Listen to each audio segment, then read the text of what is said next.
अयोध्या धाम की, सीता मैया की। अब हम लोगों ने बधाई गया। अब श्री राम हमारे घर आएंगे तो हमको सजाएंगे तो। हमारे यहाँ बच्चों का जन्म दिवस होता है तो अपने घर को सजाते हैं ना। तो श्री राम के जन्म पर भी हम लोग अपना घर सजाएंगे, भाव से ही सजाएंगे।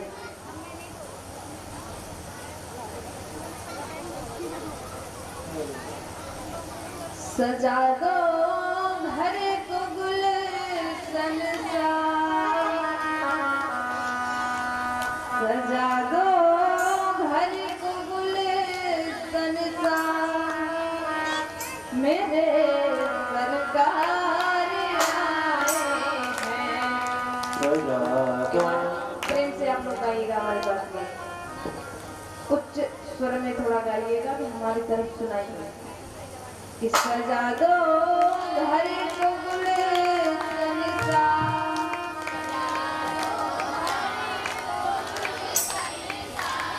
मेरे सरकार आए हैं।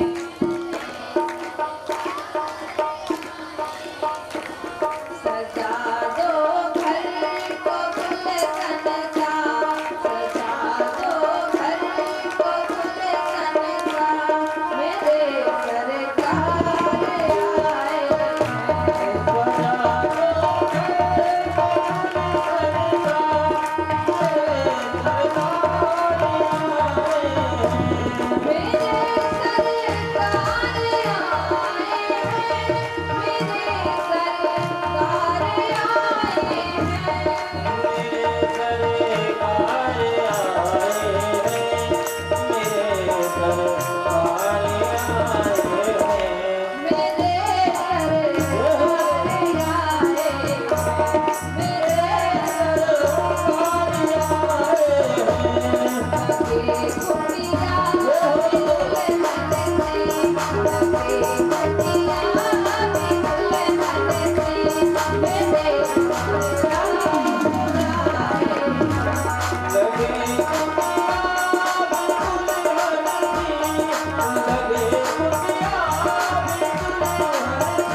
स्वागत कैसे करेंगे?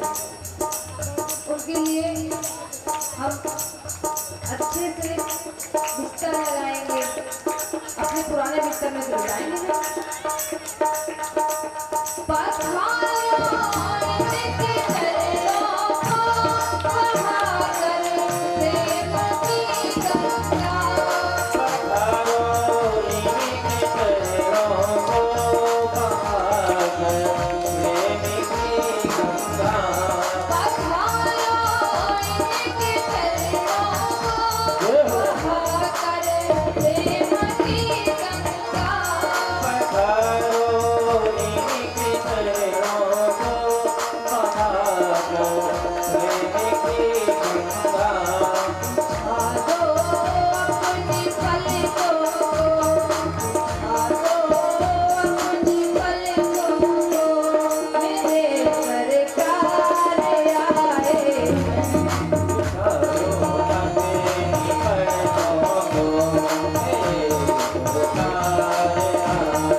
भगवान आए हैं तो उनको कितनी प्रसन्नता है, कितनी प्रसन्नता है सबको।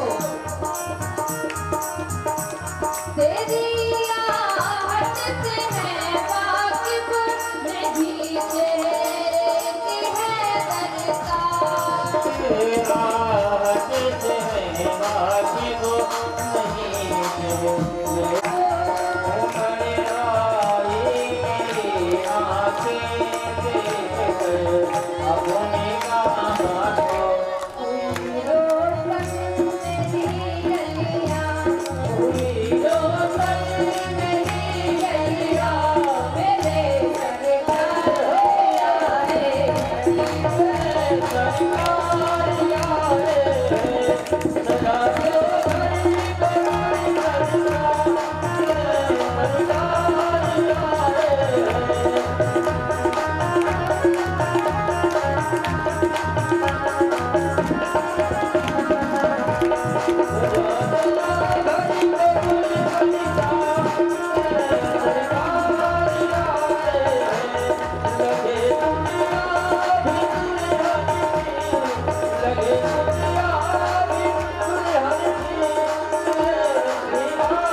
रामचंद्र की। अब यहीं पर सूर्य वंश का विश्राम होता है और चंद्र वंश का प्रारंभ होता है। सूर्य वंश में रघु हुए थे तो रघुवंश हुआ था।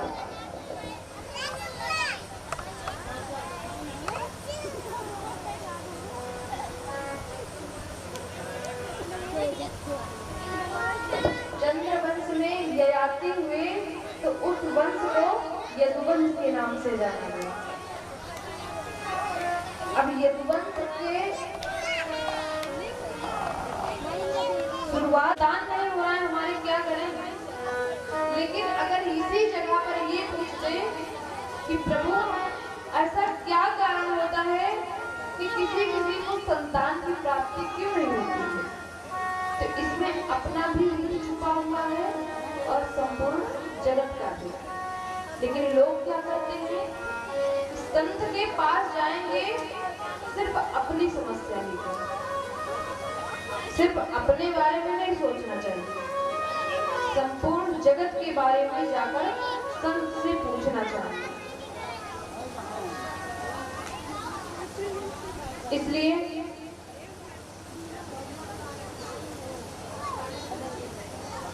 श्री सुखदेव से धाम में मिलेंगे।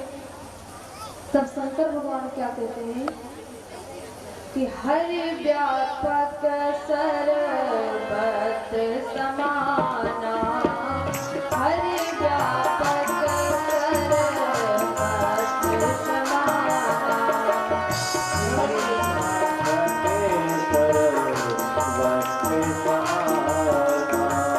प्रेम से प्रगट होई मैं जाना।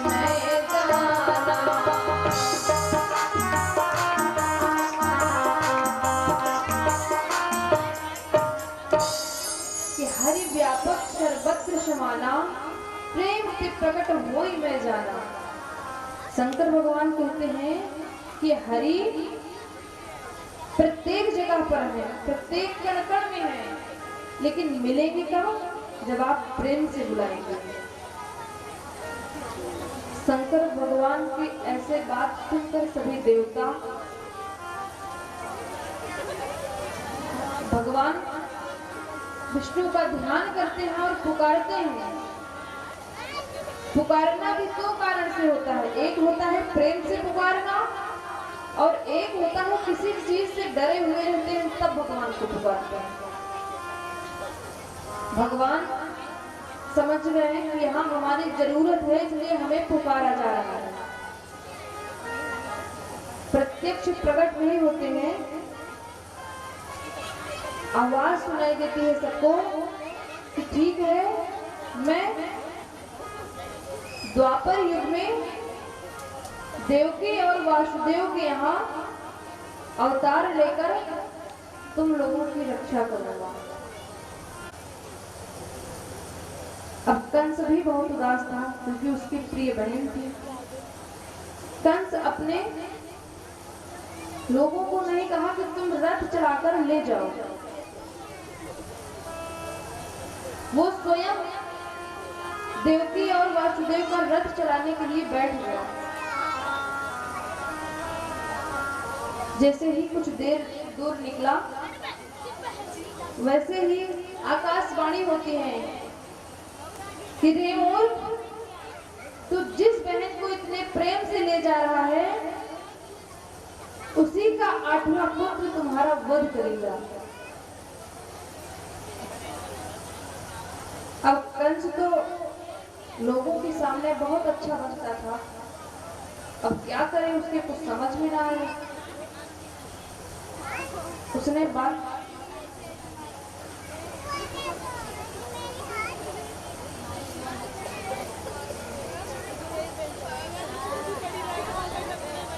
बोले श्री कृष्ण कन्हैया लाल की। तो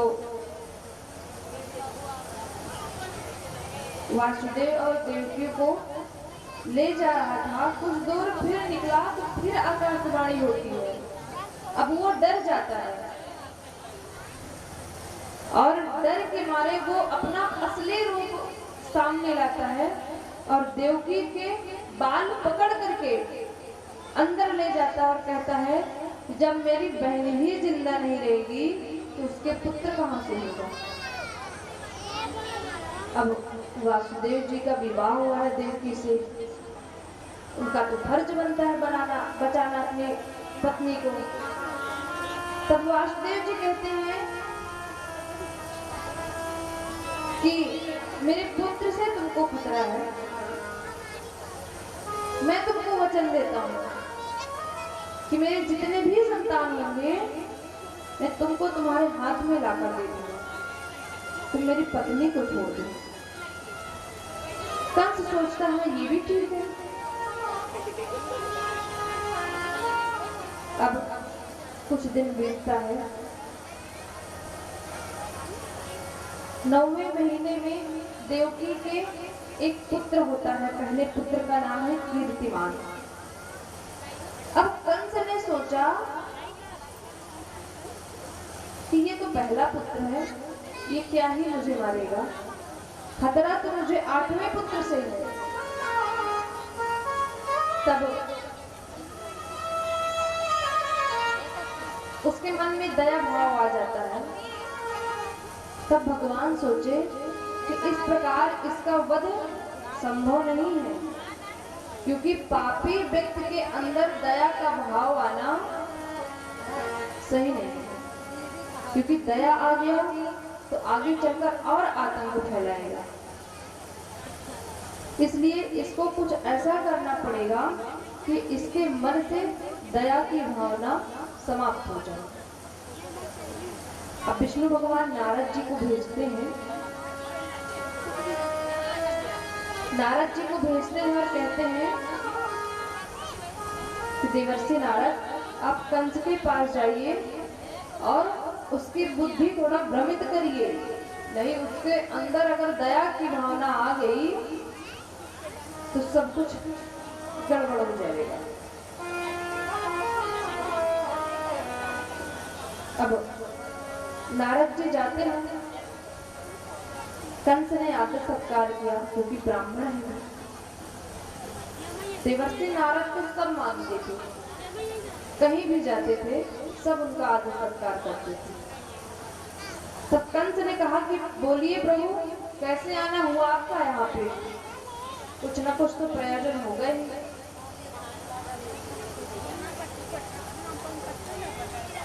तब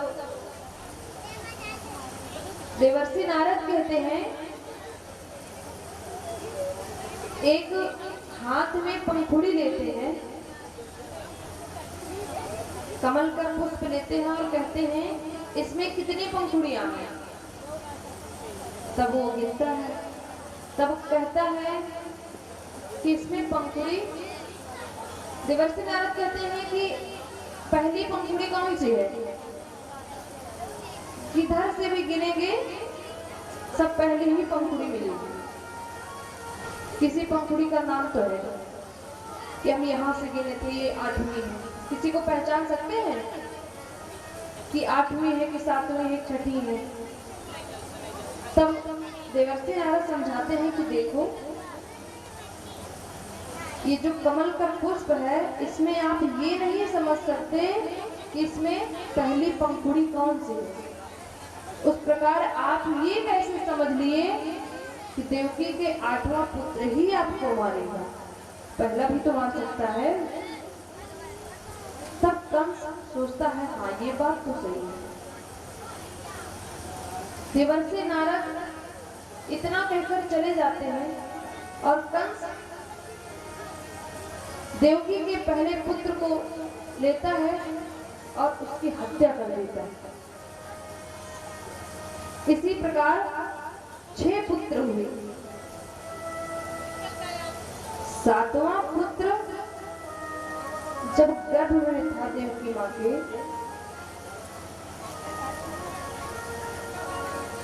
तब कंस समझ नहीं पाया। श्री कृष्ण भगवान सोचे, भगवान नारायण सोचे कि हमारा भाई आया है, अब इसका तो स्वागत करना पड़ेगा, नहीं तो हम माखन चोरी किसके साथ करेंगे। अब सतयुग में शेषा अवतार ग्रहण किए थे लक्ष्मण जी। अब वही लक्ष्मण जी द्वापर युग में बलराम के रूप में आएंगे। अब नारायण भगवान ने कहा कि आप ये बताइए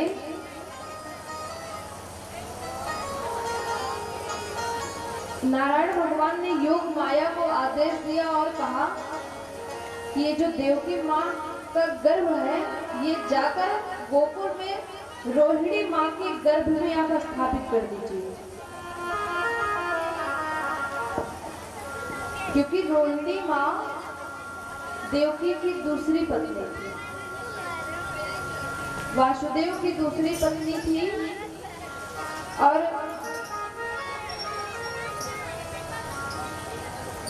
वासुदेव जी कंस के भय से रोहिणी जी को नंद बाबा के यहाँ छोड़ दिए थे कि आप यहीं रहना, सुरक्षित रहेंगी।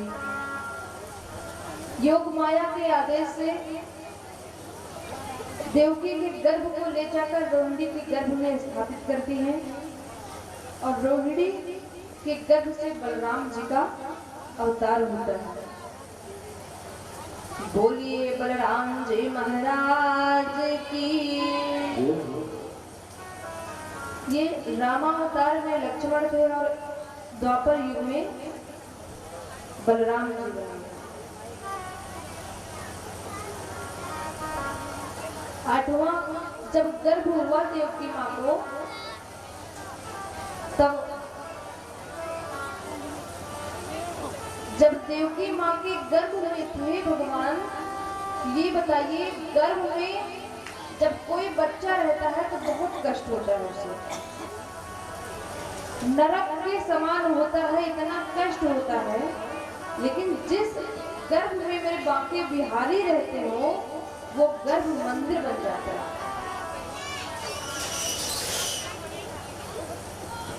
अब भगवान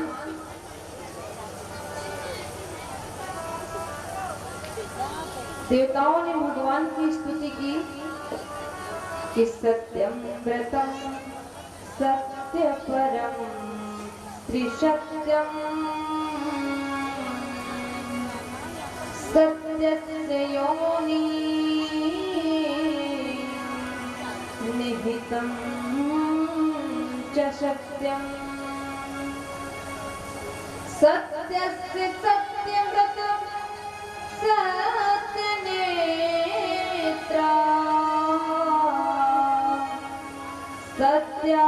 सत्यात्मकं तं शरणं प्रपन्ना।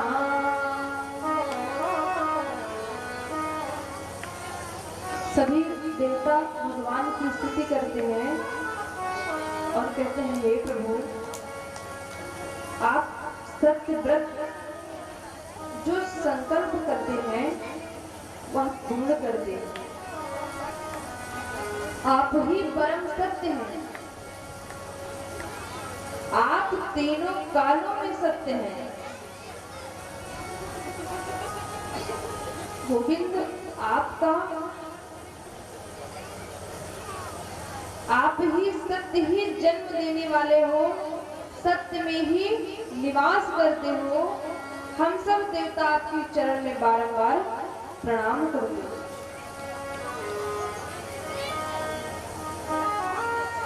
अब भगवान के जन्म का समय आता है। अब भगवान अवतार लेंगे,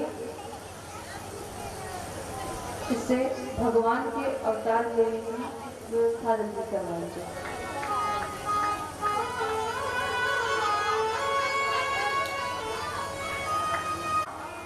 देवकी के इतने पुत्र मारने पर जब उनके पिता उग्रसेन ने उनको रोकने की कोशिश की तो अपने पिता को जेल में डाल दिया और खुद राजा बन गया।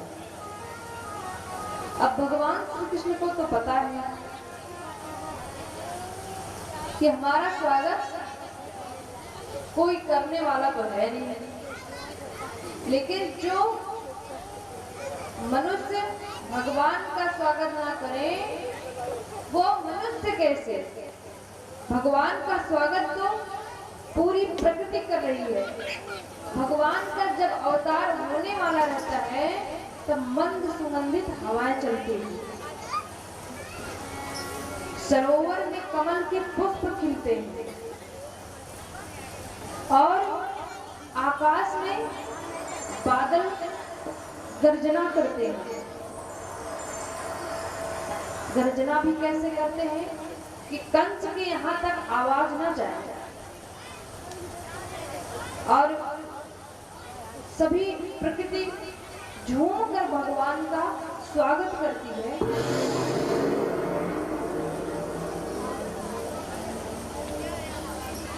तो यहाँ हम सब भगवान के अवतार का स्मरण करते हैं। अब मामा को तो मारना है। जब श्री कृष्ण अवतार लेते हैं तब वासुदेव जी से कहते हैं कि पिताश्री अगर मेरे यहाँ रहने से अगर समस्या है, पूर्व दिशा में चंद्रमा का उदय होता है, उसी प्रकार देवकी के गर्भ से रात्रि ठीक 12 बजे श्री कृष्ण चंद्र भगवान का अवतार होता है। वृंदावन बिहारी लाल की जय जय श्री राधे, जय जय श्री राधे, जय जय श्री राधे। अब भगवान प्रकट होते हैं।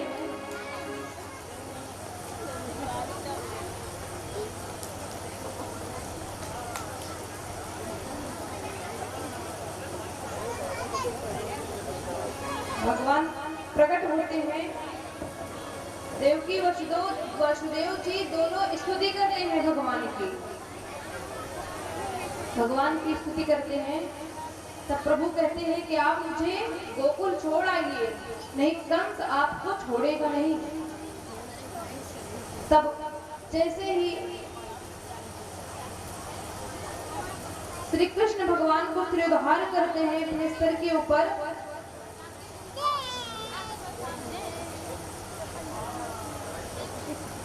वासुदेव जी के पैर की बेड़ियां खुल जाती हैं, कारागार अपने आप खुल जाते हैं और जितने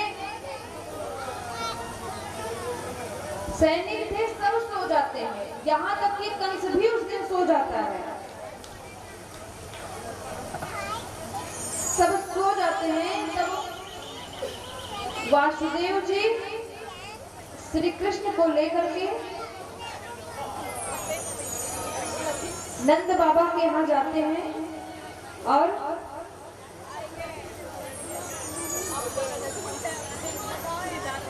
नंद बाबा के यहाँ जाते हैं और योग माया को उठाते हैं और श्री कृष्ण को वहीं पर लेटा कर चले आते हैं कि पुत्री हुई है। तब कंस उठाता है अपने हाथों में और जैसे ही मारने वाला रहता है, वैसे ही योग माया ऊपर आकाश में उड़ जाती है और कहती है, रे मोर, तू जिसके चक्कर में इतने पुत्रों का वध किया, तेरा काल कहीं और प्रकट हो गया। अब तेरे मरने का अंतिम समय आ गया है। ऐसा कहकर पर्वत की ओर विंध्यवासिनी माँ चली जाती है, जिससे विंध्यवासिनी के नाम से वो विख्यात होती है। इधर यशोदा माँ पहले दर्शन करती हैं श्री कृष्णचंद्र भगवान का, उसके बाद बुआ सुनंदा को बताती हैं और कहती है कि जाकर अपने भैया को बता, क्योंकि नंद बाबा गौशाला में थे और कहते हैं, सुनंदा बुआ जाती है और कहती है, भैया है गयो। तब नंद बाबा कहते हैं, का भयो? तब कहते हैं, आपके घर लाला भयो, बधाई हो। बोलिए श्री कृष्णचंद्र भगवान की बधाई हो, बधाई हो, बधाई हो, बधाई हो। हमारे घर लाला हुआ है, बधाई हो। आइए भगवान श्री कृष्ण के अवतार का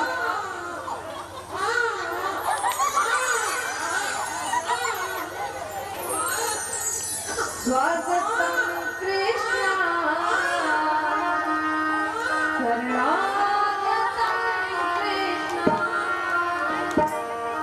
स्वागतम कृष्णा सुस्वागतम कृष्णा,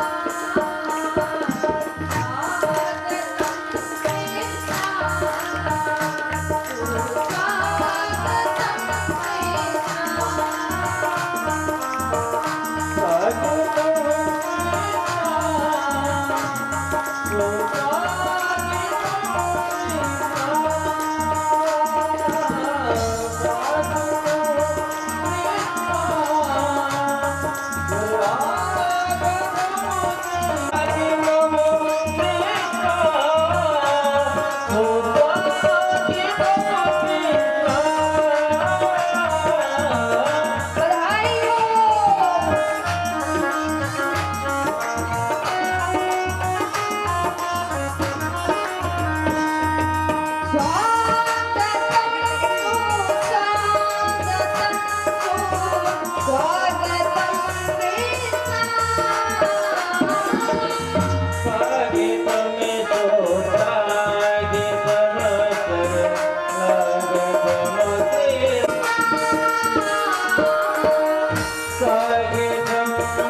अपने स्थान पर खड़े हो जाएगा, अपने स्थान पर खड़े हो जाएंगे और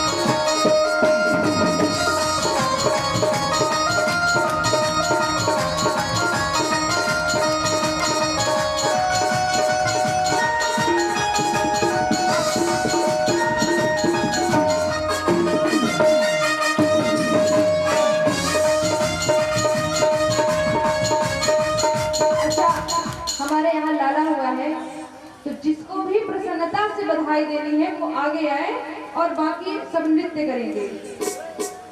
कि बारिश पड़ रही मूसलाधार, बारिश पड़ रही मूसलाधार, बारिश पड़ रही मूसलाधार, प्रयाग है सेवा द्वार, प्रयाग है सेवा द्वार। यमुना जी की बाढ़ न जाने कहाँ समाई है,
यशोदा माँ के हुएला।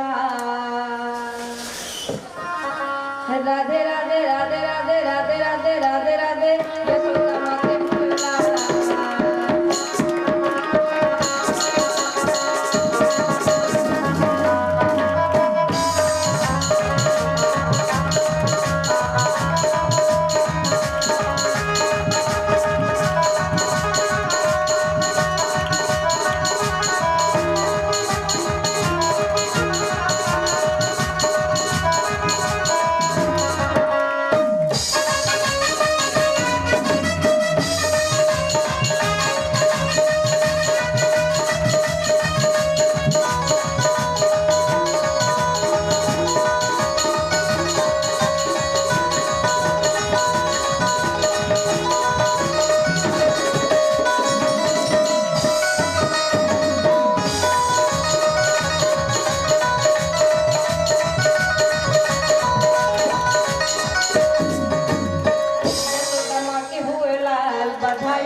बाजो रे बाजो देखो थाल पधारी कर भगतानी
चुपके से ओ मेरे घर में पीछे से देखूं